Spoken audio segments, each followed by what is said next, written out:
पर जरा गौर करिएगा आप लोग कि जब इनके खिलाफ एक बिल आ जाता है, तो ये लोग प्रधानमंत्री नरेंद्र मोदी जी तो कभी नहीं छोड़ते।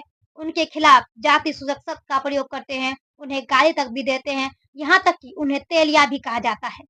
जो लोग बिल के आने से पहले प्रधानमंत्री को हिंदू हृदय सम्राट मानते थे, आज वही लोग उन्हें तेलिया कह रहे हैं।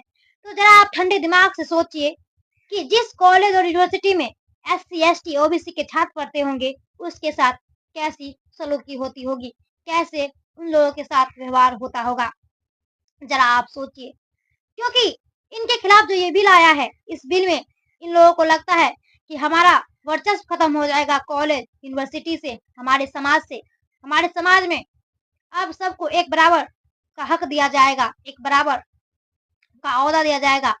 जिस समाज में इनका वर्चस्व था, ये लोग उच्च माने जाते थे, अब उसी समाज में इसे बराबर माना जाएगा। तो अब इन लोगों के पेट में दर्द हो रहा है कि अगर ऐसा हो जाएगा तो हमारा वर्चस्व धरा का धरा रह जाएगा।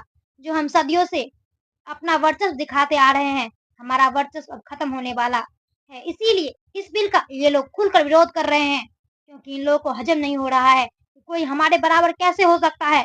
हम तो उच्च है और हमेशा उच्च ही रहेंगे, हम कभी निम्न के साथ बराबरी नहीं कर सकते हैं।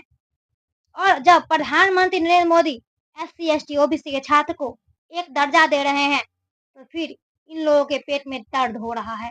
दर्द इसलिए हो रहा है क्योंकि वर्चस्व खत्म होने वाला है। वो प्रधानमंत्री को गालियां तक दे रहे हैं, उनके पुतले तक फूक रहे हैं। जब आप किसी के साथ गलत करोगे ही नहीं तो फिर डरोगे क्यों?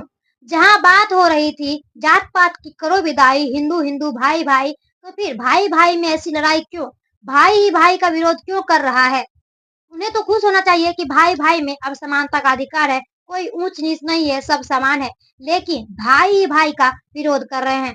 रही बात इस कानून का गलत तरीके से दुरुपयोग होने का, तो कुछ ना कुछ परसेंट ऐसा होता है कि कानून का गलत उपयोग क्या आता है।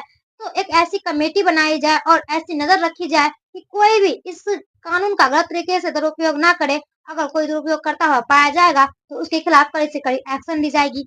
लेकिन अगर किसी कानून का गलत तरीके से दुरुपयोग हो रहा है तो ऐसा तो नहीं है कि कोई कानून गलत है। हाँ, उस कानून के सही तरीके से इस्तेमाल किया जाए, अगर कोई गलत तरीके से इस्तेमाल कर रहा है तो उसके ऊपर जांच बैठाई जाए, उसके ऊपर कड़ी से कड़ी एक्शन ली जाए। लेकिन ये कानून आना चाहिए जिससे कि एससी, एसटी, ओबीसी के छात्रों में समानता का अधिकार मिल सके, उन्हें भी खुलकर जीने का अधिकार मिल सके।